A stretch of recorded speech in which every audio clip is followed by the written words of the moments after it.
আসসালামু আলাইকুম। একদিন এমন আসবে, রাত অনেক লম্বা হবে, মানুষ ঘুমাতে ঘুমাতে ক্লান্ত হয়ে যাবে, কালো এক ধোঁয়া গোটা পৃথিবীকে ঘিরে ফেলবে, পশু পাখিরা মাঠে যাওয়ার জন্য ছটফট করবে। ঠিক এমন সময় আকাশ থেকে ছোট ছোট আলোর কণিকা দেখা যাবে। মানুষ খুশিতে চিৎকার করতে করতে বাহিরে বের হয়ে আসবে, কিন্তু তারা বাহিরে বের হয়ে অবাক হয়ে দেখবে সূর্য পূর্ব দিকে না উঠে পশ্চিম দিক থেকে উদিত হয়েছে। ঠিক এই সময় মানুষের মনে হবে কিয়ামতের পূর্বের কথা।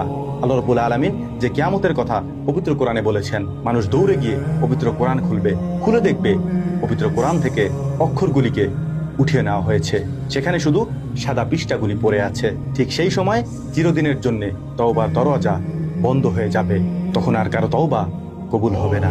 এ সময় গোটা দুনিয়াতে এক ধরনের ঠান্ডা বাতাস প্রবাহিত হবে, সাথে সাথে গোটা দুনিয়াতে থাকা সকল মুমিন এবং নেককার বান্দাদের রূহ কবজ করে নেওয়া হবে।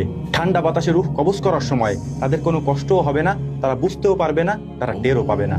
এরপর দুনিয়াতে শুধু থেকে যাবে গুনাহগার, কাফের এবং মুশরিকেরা। এরপর আল্লাহ তাআলার নির্দেশে ইসরাফিল আলাইহিস সালাম সিংগায় প্রথমবারের মতো ফুৎকার দিবেন। প্রথম ফুৎকারে গোটা দুনিয়া কেঁপে উঠবে, ভূমিকম্প হবে, এমন প্রলয়ঙ্করী ভূমিকম্প হবে যে গোটা দুনিয়াতে থাকা সমস্ত মানুষ মারা যাবে, সমস্ত জীবজন্তু মারা যাবে, আসমানের তারাগুলি ভেঙে ভেঙে পড়বে, জমিন ফেটে যাবে, সমুদ্র, সাগর, মহাসাগরের পানিগুলি আগুনে পরিণত হবে। পৃথিবীকে নিঃশেষ করে দেওয়ার পর এমতো অবস্থায় কতদিন থাকবে আল্লাহ তাআলা সেটা ভালো জানেন। এরপর আল্লাহ তাআলা বলবেন, আজকের ক্ষমতার মালিককে? আজকের ক্ষমতা কার? হে সাগর, তোমার বড় বড় ঢেউগুলি কোথায়? হে পাহাড়, তোমার উচ্চতা কোথায়? হে আকাশ, তোমার বিশালতা কোথায়? আজকের ক্ষমতার মালিককে?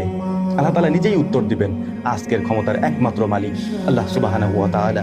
এরপর আদম আলাইহিস সালাম থেকে নিয়ে শুরু করে আল্লাহ রাব্বুল আলামিন পৃথিবীতে যত মানুষ পাঠিয়েছেন, যত জীবজন্তু পাঠিয়েছেন, সমস্ত জীবদেরকে আবার জীবিত করা হবে, পুনরুত্থান করানো হবে। সেদিন আর কারো অহংকার, অহমিকা, দাম্ভিকতা চলবে না। সেদিন হুকুম চলবে শুধু একমাত্র আল্লাহ তাআলার। প্রত্যেক মানুষের অবস্থান তার সামনে উপস্থাপন করা হবে। যারা কাফের এবং বদকার তাদের জন্য জাহান্নামের শাস্তির ব্যবস্থা করা হবে। সেদিন সবকিছুর সিদ্ধান্ত একমাত্র আল্লাহ সুবহানাহু ওয়া তাআলা নেবেন। কিয়ামতের মাঠে থাকা সেদিন কেউ কাউকে সাহায্য করবে না। সেদিন শুধু হকের হিসাব হবে। নাম্বার 1 আল্লাহর হক, নাম্বার 2 বান্দার হক।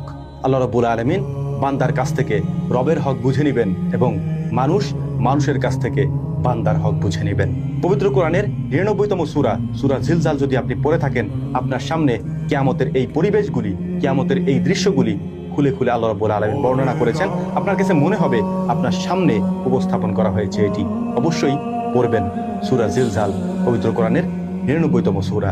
আল্লাহ রাব্বুল আলামিন আমাদের সকলকে কিয়ামতের পূর্বে সকল ধরনের ফিতনা থেকে বেঁচে থাকার তৌফিক দান করুন।